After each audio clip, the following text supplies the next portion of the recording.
Bismillahirrahmanirrahim. Assalamualaikum warahmatullahi wabarakatuh.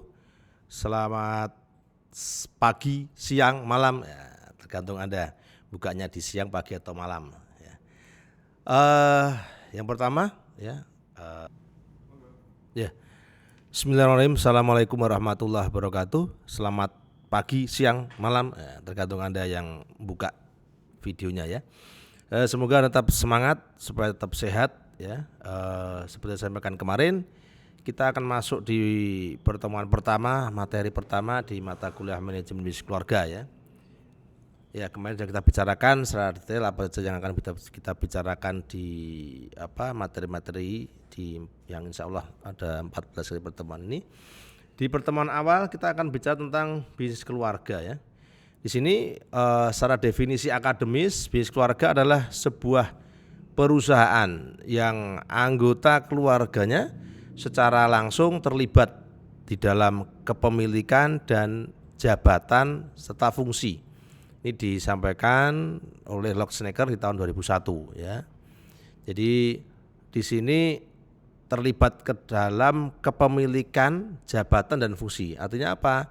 Selain dia menjadi pemilik, dia juga memimpin, menjalankan usaha tersebut ya, secara operasional seperti itu. Bisnis dilakukan secara bersama-sama di dalam keluarga, ya, dilakukan bersama-sama karena komponen di sini adalah dilakukan oleh beberapa orang yang secara benang merah adalah mereka adalah keluarga, punya kedekatan secara keluarga seperti itu. Partisipasi dari keluarga dapat menguatkan bisnis ya. Karena keluarga tadi dia mempunyai partisipasi, punya rasa memiliki, sehingga ini menjadi bagian yang bisa menguatkan bisnis tersebut. Hal ini disebabkan anggota keluarga bersikap setia ya, dan berdedikasi pada perusahaan keluarga ya. Nah, ini dari sisi positifnya, apabila perusahaan itu keluarga biasanya punya kesetiaan dan punya dedikasi yang tinggi karena punya rasa memiliki yang lebih dibanding kalau perusahaan itu bukan perusahaan keluarga. Nah, rasa kepemilikan yang tinggi ini menjadi kekuatan yang luar biasa di dalam perusahaan keluarga yang satu sisi menjadi kekuatan, satu sisi juga menjadi sebuah kelemahan. Ya, seperti apa nanti kita akan bicarakan ya. Kita lihat berikutnya. Perusahaan keluarga itu ibaratnya adalah harta atau nyawa ya.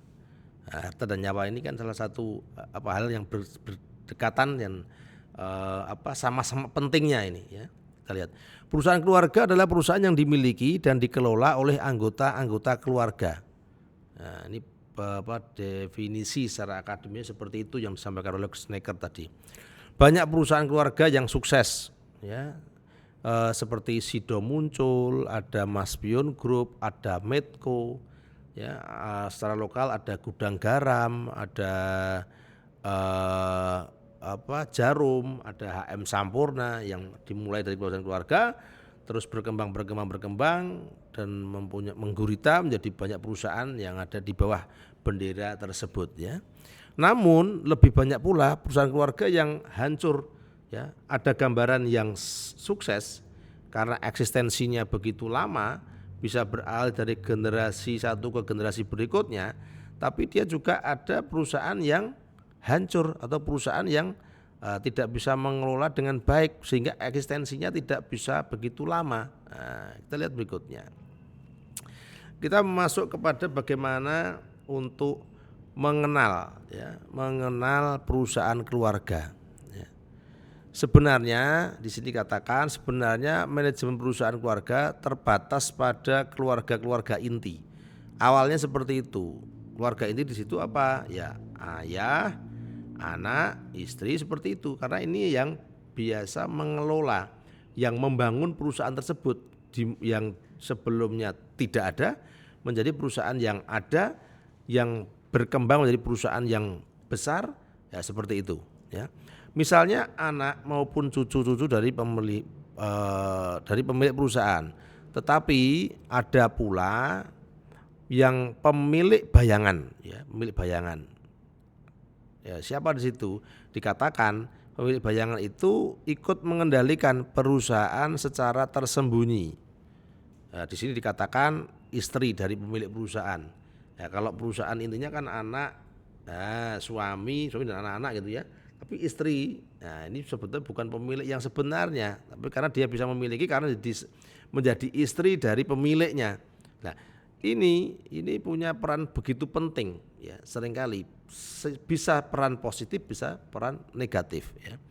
Para wanita ini tidak memiliki jabatan secara struktural di organisasi, dia tidak masuk ke dalam jabatan struktural untuk mengatur, mengelola ya, perusahaan tersebut, namun memiliki kekuasaan yang melebihi nama yang masuk dalam struktur organisasi tersebut. Kenapa? Ya, karena tadi keterikatan dengan si pemilik, ya itu kadang seringkali memunculkan rasa memiliki juga. Nah, ini menjadi sesuatu yang bisa dua sisi positif dan sisi negatif.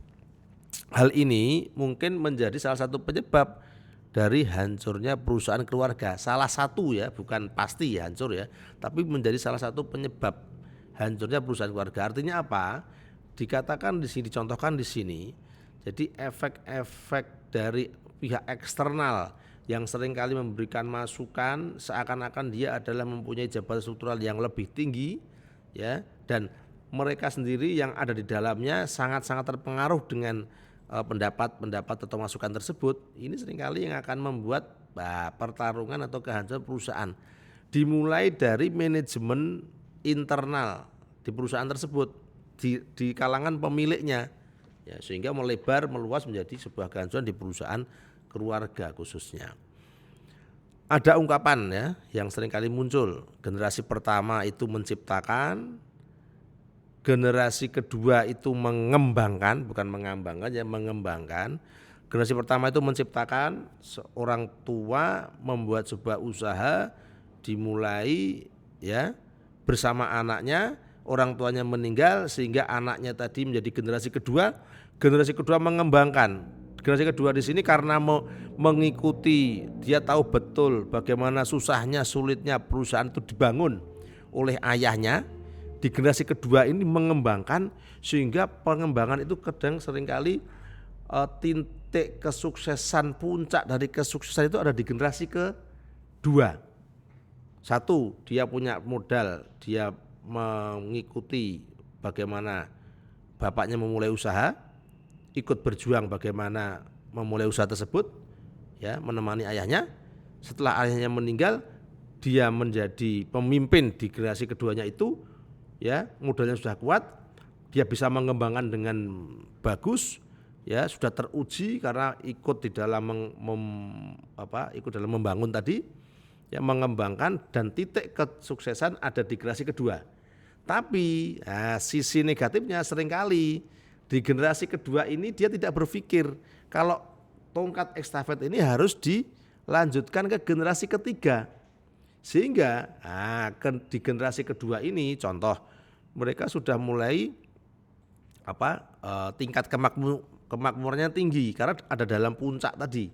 Ya, dia lupa kalau dia harus mempersiapkan generasi ketiga.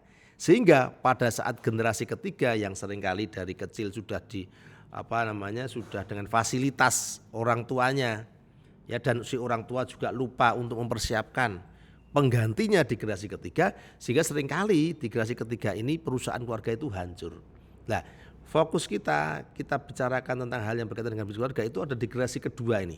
Bagaimana supaya usaha atau perusahaan yang dimiliki oleh yang dibangun oleh generasi pertama dikembangkan oleh generasi kedua, dalam titik kesuksesan di generasi kedua itu bisa berlanjut di generasi ketiga, keempat, seperti itu, sehingga punya sustainable yang lama, lifetime, umur perusahaan yang lama, seperti itu ya.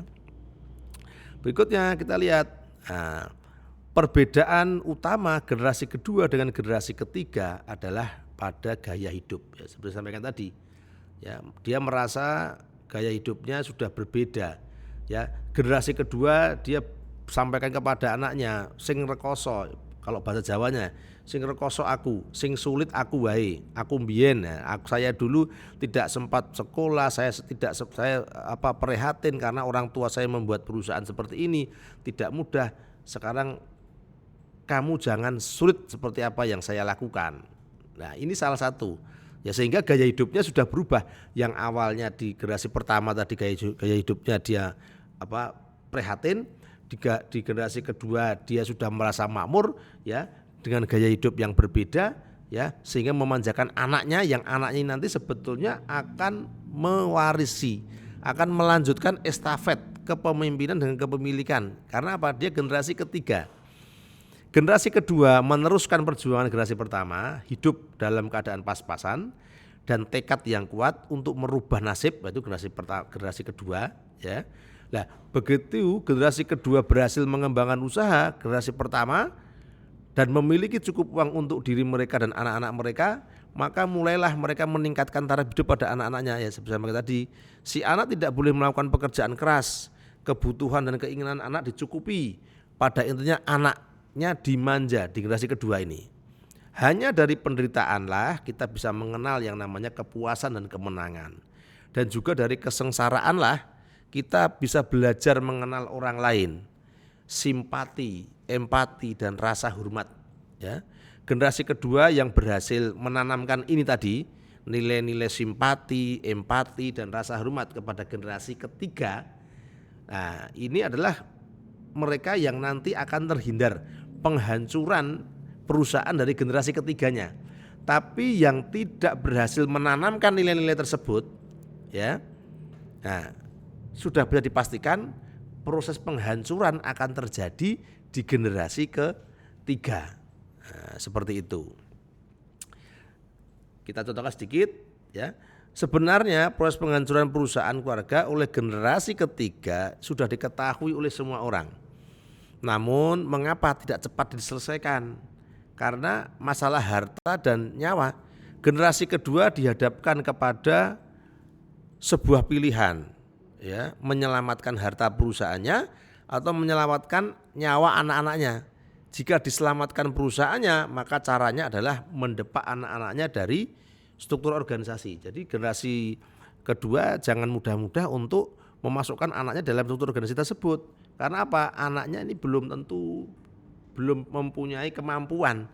Ya, belum dibekali dengan kemampuan. Ini generasi kedua pada generasi ketiga ya. Ini sulit dilakukan karena impian semua orang tua adalah membanggakan anaknya kepada orang lain.